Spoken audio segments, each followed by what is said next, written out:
Fala pessoal, vamos lá para a nossa aula de número 6. Hoje a gente vai falar um pouquinho sobre as características da tutela provisória de urgência e aí a gente encerra então essa parte das disposições gerais e a partir da próxima aula a gente já vai falar dos procedimentos em si: antecipado, antecedente, antecipada, incidente, cautelar antecedente, cautelar incidente e tutela da evidência e fechamos então essa nossa parte da tutela provisória, tá legal? Lembrando que aqui então é a nossa exposição de uma forma mais geral. Na sala de aula a gente vai aprofundar aí os conhecimentos que eu estou explicando aqui, a gente vai um pouquinho mais a fundo e conversar com os exemplos práticos aí em sala de aula. Essa aqui é só essa nossa parte expositiva inicial. Vamos lá então?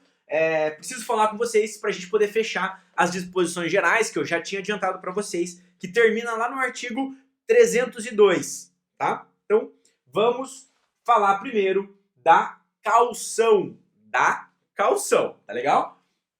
Caução é uma garantia, tá legal? A gente vai falar da caução que está prevista no artigo 300, parágrafo 1º, o qual eu leio para vocês neste momento. Peço que vocês peguem o código e acompanhem comigo.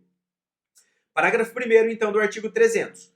Para a concessão da tutela de urgência, o juiz pode, conforme o caso, exigir caução real ou fidejussória idônea para ressarcir os danos que a outra parte possa vir a sofrer, podendo a caução ser dispensada se a parte economicamente hipossuficiente não puder oferecê-la. Então aqui nós já temos a primeira informação que está ali nas primeiras linhas, ó, para a concessão da tutela de urgência. Ou seja, a caução aí é então uma característica da tutela provisória de urgência, de acordo aí com o nosso Código de Processo Civil, embora a gente possa também transportá-la para a tutela da evidência.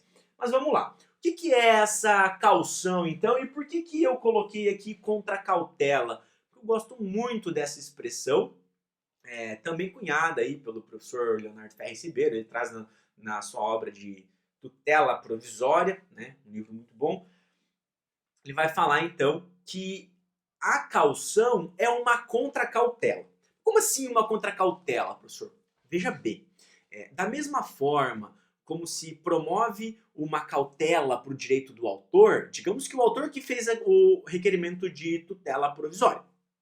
Então, se dá uma cautela para o direito do autor, seja antecipado, seja cautelar,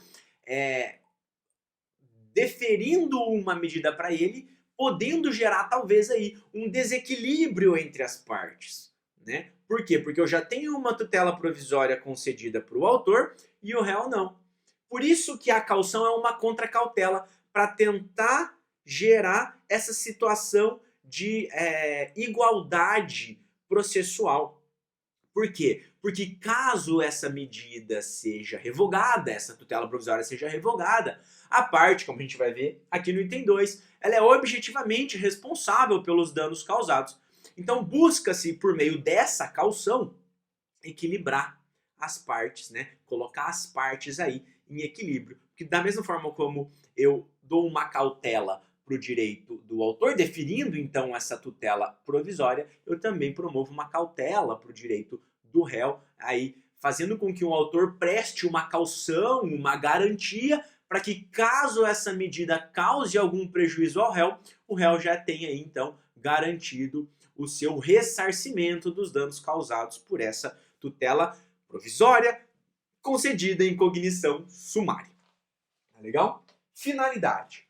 A finalidade da caução está no próprio artigo, na parte ali final, né? Que ela vai falar assim, ó, podendo exigir para ressarcir os danos que a outra parte possa vir a sofrer.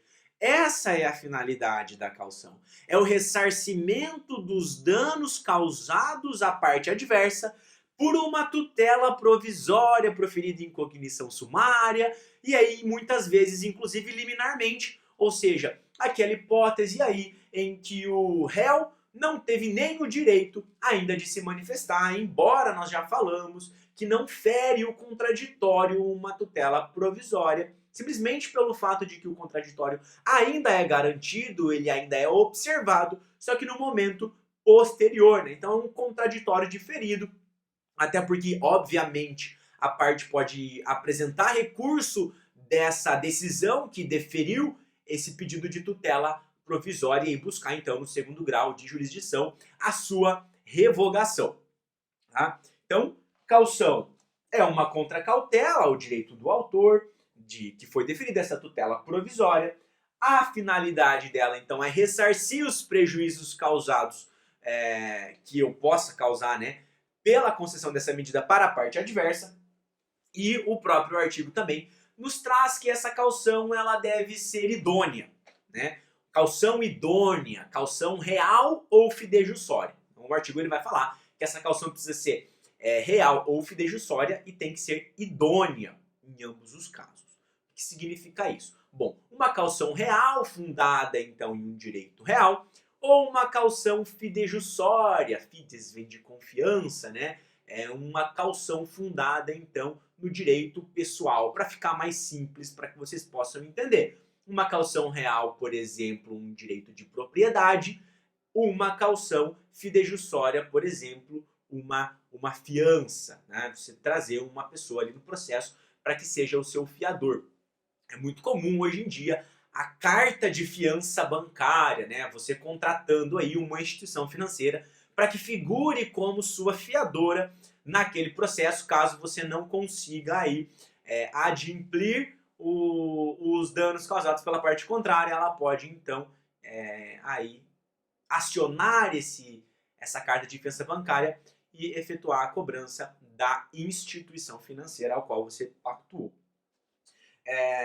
Legal, então a caução ela deve ser idônea. Por que eu trouxe a idoneidade dessa caução? Porque, por exemplo, você não vai lá oferecer algum bem que seja muito difícil de, por exemplo, você conseguir realizar a venda desse bem para conseguir auferir aí dinheiro para ressarcir essa parte contrária. Por isso tem sido muito comum os tribunais hoje em dia não aceitarem como uma caução real um bem móvel, por exemplo, um veículo, até pelo fato de que esse veículo pode se deteriorar, esse veículo pode ser batido, esse veículo perde valor de mercado com o passar do tempo. Tá? Uma caução idônea, a mais tranquila de ser aceita, é a caução em dinheiro. Né? Você vai lá e garante o juízo depositando um valor em uma conta judicial que fica vinculada àquele processo. É uma garantia, porque caso chegue ao final desse processo, em tutela definitiva, o magistrado confirma o seu pedido de tutela provisória e julga procedente o seu pedido, transitou em julgado, aí sim ele vai, por exemplo, determinar que você, autor, levante, saque esse dinheiro que você prestou aí em garantia. Então ela é uma garantia que vai ficar vinculada àquele processo, que pode então ou ser levantada pelo autor, em caso de procedência e confirmação desse pedido de tutela provisória, ou servir para o ressarcimento dos danos causados ao réu ou à parte adversa aí, por meio ou por intervenção dessa tutela provisória que foi deferida em cognição sumária. É legal? Dispensa da caução. A dispensa da caução. O próprio artigo, parágrafo 1º, a parte final, vai trazer que podendo a caução ser dispensada caso a parte hipossuficiente não puder oferecê-la. Isso significa que o magistrado pode, né, e tendo um pedido de justiça gratuita deferido, liberar a parte que requereu e que obteve êxito nesse pedido de tutela provisória de prestar caução, porque senão eu não posso inviabilizar a prestação jurisdicional para aquelas pessoas hipossuficientes que não têm condições de oferecer uma caução. Legal? O pedido de justiça é gratuita hoje em dia, né? Então você precisa realmente comprovar aí a sua condição de hipossuficiência, embora tenha muita discussão sobre isso, também não vamos entrar porque não é matéria do nosso módulo aqui de tutela provisória. Tá legal? Falta uma coisinha que eu quero falar, que o próprio artigo 300, parágrafo 1º vai dizer: o juiz pode determinar a prestação de caução. Ou seja, é uma faculdade do magistrado. Eu posso determinar que seja prestada essa caução ou não. Tá? Legal? Uma última coisinha que eu quero falar para vocês é a forma de concessão de prestação dessa caução. Quando o magistrado defere esse pedido de tutela provisória e determina uma prestação de caução, essa prestação de caução ela pode se dar em dois momentos. Ou ela pode se dar quando do deferimento da tutela provisória, no sentido de defiro o pedido de tutela provisória pleiteado pelo autor, determinando a prestação de caução antes de ser efetivada essa medida. Ou seja, o magistrado defere para eu efetivar uma condicionante, né? Para efetivar esse pedido de tutela provisória, é necessário que se faça essa prestação de caução. Também é possível que seja exigida essa caução quando da execução da medida. Tá legal? Então são aí dois momentos possíveis da prestação da caução. Vamos falar agora do artigo 302, que vai mencionar a responsabilidade objetiva. Eu não tinha falado, mas só para abrir um parênteses aqui, deixa eu vir aqui bem na frente, inclusive, o parágrafo 2º do artigo 300 vai dizer que a tutela provisória pode ser concedida liminarmente ou mediante justificação prévia. Liminarmente eu já expliquei para vocês o que é. Justificação prévia, o que é isso, professor? Bom, isso é quando o magistrado não se convence prima facie, né, de uma forma inicial com o pedido de tutela provisória realizado pelo autor e pelas provas trazidas por ele ao processo, ele determina então uma audiência de justificação prévia para que seja ouvido o autor, para que o magistrado então possa se convencer ou não se convencer para uma melhor apreciação desse pedido de tutela provisória. Legal? Então agora vamos para nossa responsabilidade objetiva, artigo 302, Código de Processo Civil. Artigo 302, então. Independentemente da reparação por dano processual, a parte responde pelo prejuízo que a efetivação da tutela da urgência causar à parte adversa C. Já vamos chamar a atenção para vocês aqui no caput. Né? Independente da reparação por dano processual, isso aqui não está em pauta, a parte responde pelos prejuízos que a efetivação da tutela. É a efetivação da tutela que gera a responsabilidade objetiva. Não é a concessão ou o deferimento dessa medida. Preciso que a parte comprove um dano. Tá? Vocês lembram da responsabilidade objetiva e subjetiva? A responsabilidade objetiva precisa de apenas 3 coisinhas, né? Ação ou omissão, nexo de causalidade e dano. Por outro lado, a responsabilidade subjetiva precisa de mais uma. Então são 4, que é a comprovação da culpa ou do dolo. Quando a gente fala de tutela provisória, não está em pauta culpa ou dolo. Eu não preciso provar que a parte que solicitou e teve um deferimento de uma tutela provisória tinha a intenção de prejudicar a parte adversa, assumiu o risco de prejudicar a parte adversa. Isso não está em pauta. Tá? Isso que não importa pra gente. O que importa é a objetividade, né? Ou seja, de forma objetiva, para ficar mais fácil. A ação, que é requerer essa tutela, o deferimento dessa tutela, e aí o nexo de causalidade entre o deferimento dessa tutela e o dano causado à parte adversa. Eu preciso que se comprove que teve um dano que foi causado por aquela tutela provisória concedida, por exemplo, de forma liminar, em cognição sumária, sem a oitiva da parte contrária.